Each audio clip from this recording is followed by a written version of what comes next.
Hey all my Marie and Callie lovers, and it's the Squid Sisters, coming at you recording in Overtown in Miami and other places too.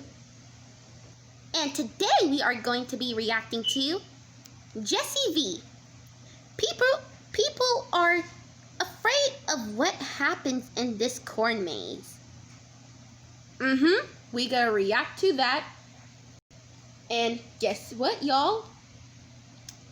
It's almost gonna be Halloween, aka what we say in our world, Splatoween. And in Inkopolis, they having another Splatfest called Trick versus Treat. But I already know you guys heard the news already. But make sure to get into our world in the game and which is good. In October 27th or the 28th, go check out the game and see if they're announcing it, the Trick versus Treat, so you guys can pick your teams and enjoy the fun. And one more thing, make sure to buy Jessii V merch on her channel. Please, it will really mean a lot to her. And we thought it was a good idea to react to her in Halloween because she always talk about creepy and scary stuff in her channels. And we just wanted to react to her. But for now being said, let's get this video started. Yep. And 3, 2, wait. One more thing. Oh, yeah, right. And we dare you guys to watch this in the dark. Okay, now go. 1, 2, 3. Let's go. Let's go. Wow, how big? Oh, the ad. I got this. Okay. All right. Let's get this started.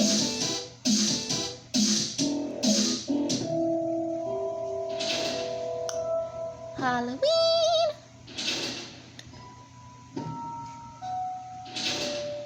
Look at this.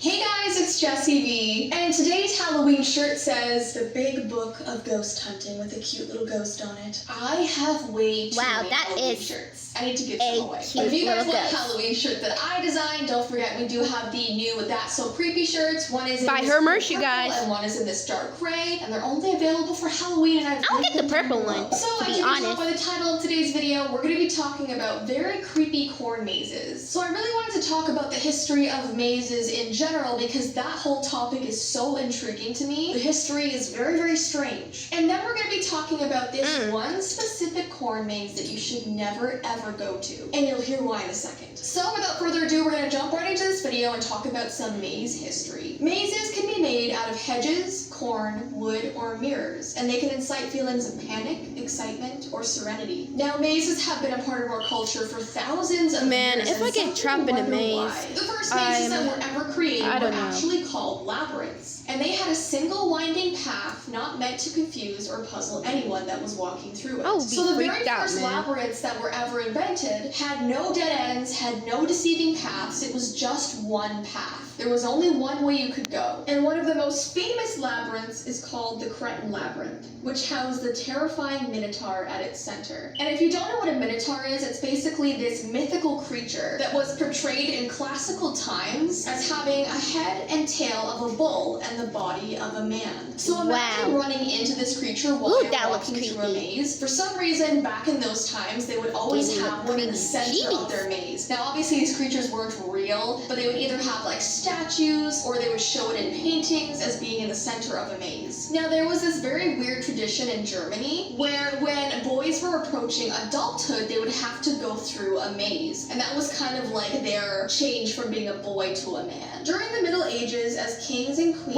built up elaborate gardens, they would often include some sort of hedge maze as a diversion for themselves and guests. And since they did that, hedge mazes have become a very popular thing. In 1690, the oldest surviving hedge maze was created in the Hampton Court Maze in Greater London. And this maze still exists to this day since the 1600s. The hedges used in the creation of mazes are taller than most visitors who dare enter. Now, the word maze actually dates back to the 13th century, and it's derived from the word delirium. Now, obviously, delirium means like confused, you feel sort of out of place and weird, and that's how you're supposed to feel when you're in a maze. Now, I don't know about you guys, but whenever I think of a hedge maze, I instantly think of Harry Potter. That part of the movie actually scared me so much as a kid, and honestly, in my opinion, I think that's the scariest part of the whole entire series. And then when I think of the word labyrinth, I think of the David Bowie movie. I know every single song in that movie by heart. I love that movie. Now, let's specifically talk about when corn mazes were first invented. The history of mazes and cornfields goes back to 1993. The first corn maze was built in the United States at Lebanon Valley College in Pennsylvania. Now, this very first corn maze was only about 3 acres wide, and it had about 1.92 miles of path. And since then, corn mazes have been a tradition all over the world, especially around fall season. Now, for some reason, I thought corn mazes have been around since like the early 1900s, but the first one was only created in the 90s? What? Now, I wanted to tell you guys today about this very creepy corn maze. Now, this is probably just a creepypasta, I would assume, but it's still terrifying. This story is called The Corn Maze That Kept Changing. Now, this story was actually written in the perspective of a cop. He was new to his job and he was working in this small rural town in Pennsylvania. And one day he got dispatched to a very unexplained call. Since he lived in a rural town, they had plenty of corn mazes, haunted houses, and hay rides that time of year in the fall. And after October 31st, farmers began to clear out their cornfields. And usually when farmers start clearing out their cornfields for winter, they will find interesting lost items that people had dropped while they were in the maze. You know, they find things like hats, bags, jewelry, scarves, mitts, all kinds of just random things that people would have. So it's very common for farmers to just find missing items. And usually when farmers find these things, they would call them.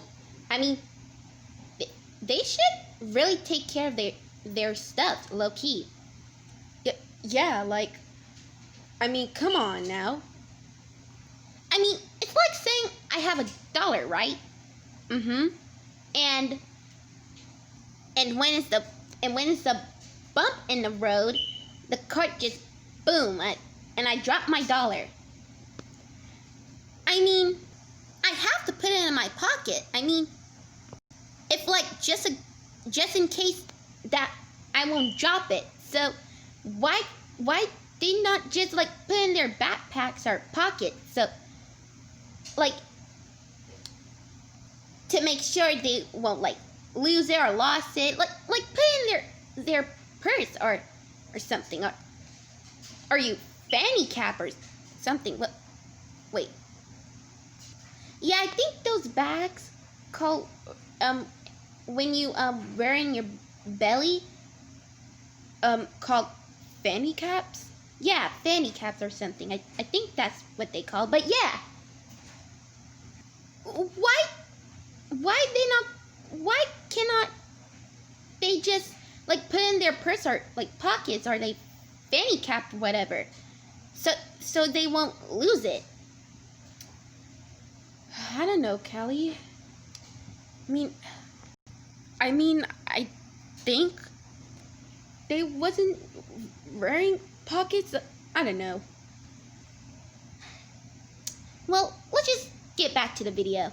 police, they would either throw them out or have like a lost and found bin. Well, one day this police department got this very strange call from a farmer who said he had found something very horrible while cleaning out his cornfield. So basically, this new cop was dispatched to go and investigate. When he got there, he walked into the cornfield with the farmer, and as they were walking, he asked the farmer what he had found. And the man replied to this cop saying, "Oh, I found a skeleton." The farmer said that at first he thought that maybe it was just like a Halloween decoration, maybe it was fake, but when he got closer, he realized that this skeleton was definitely human. Now, the cop was skeptical at first until the farmer brought him to the exact spot where he found it in the corn maze. They both looked down at this shallow like hole in the ground that had this skeleton inside of it. So because the officer saw this, he told the farmer to go back to his house while he called for backup, because obviously they didn't want the farmer involved in like tampering with evidence. So before the farmer walked back to the farmhouse, he told the cop, "I'm sure my wife is waiting on the front porch for my return. We're gonna have some breakfast and you can come grab me if you need anything." So this officer was just standing over the skeleton and took out his phone to call for backup. But he realized he didn't have any service, so he decided to walk back to the farmhouse to call from this farmer's phone. Right as he was about to walk back, he felt someone grab his shoulder. So he spun around, expecting to see that the farmer was still there, but when he turned, there was no one there. A sudden rush of chills went down his spine, and he turned back to continue towards the farmhouse. But to his surprise, he was face to face with corn stalks that hadn't been there before, and they were nearly 8 feet tall. So he spun around, and all around him were these corn stalks right in front of him. And he could no longer see the farmhouse, which was so weird because they hadn't walked very far into the maze. And the farmhouse was definitely still in sight. But suddenly it was like the corn maze had changed and was all around him. Almost half hour passed of him trying to find his way out of the cornfield, but he kept finding dead ends. And every time he turned around to look back at the path he had just walked down, it was suddenly gone. So he knew the cornfield was changing almost every second, and he was losing track of time of how long he had been in there. So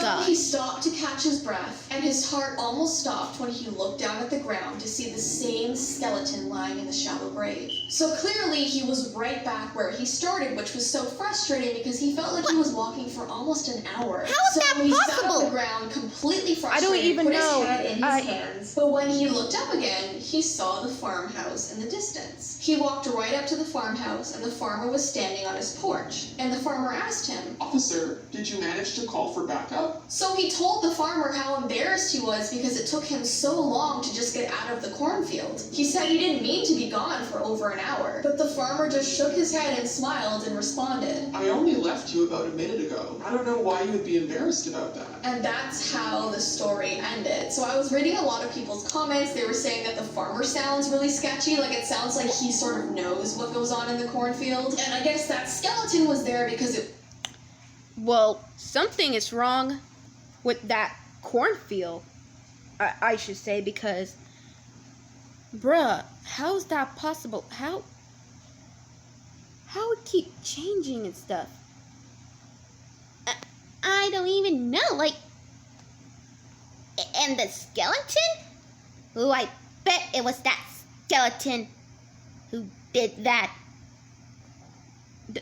Kelly, how a skeleton will, like, change the corn maze?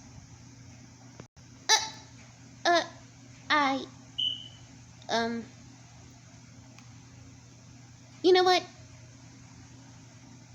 Just continue. I was going to do that anyway. Was a previous person who could not escape the cornfield, maybe? This almost reminds me of that movie In the Tall Grass. If you guys have seen that movie, you'll kind of see the similarities. But yeah, I definitely thought it was kind of an interesting story, and especially around this time of year with corn mazes. I don't know if I want to go on one after this. Anyways, so guys, I hope you enjoyed today's video. Don't forget, if you want to win this backdrop behind me, all you have to do is go over to my TikTok account and give it a follow. It's called Official Jessii V. And if you would like a That's So Creepy shirt, we have one in purple and one in gray, and I will link them down below in the description. But I hope you guys have an awesome rest of your day, and I will see you in my next video. Bye! Bye! Bye! Well, there you have it, folks. Yep, that was Jessii V. People are afraid of what happens in this corn maze. If you like this video, please comment, subscribe, and turn on notification bell so you never miss a video. And give us a like too. We are trying to reach 100 likes in our channel. And our new plush channel. Yeah, that too. Well, guys, hope you have a good Splataween. And we see you guys Next time. Stay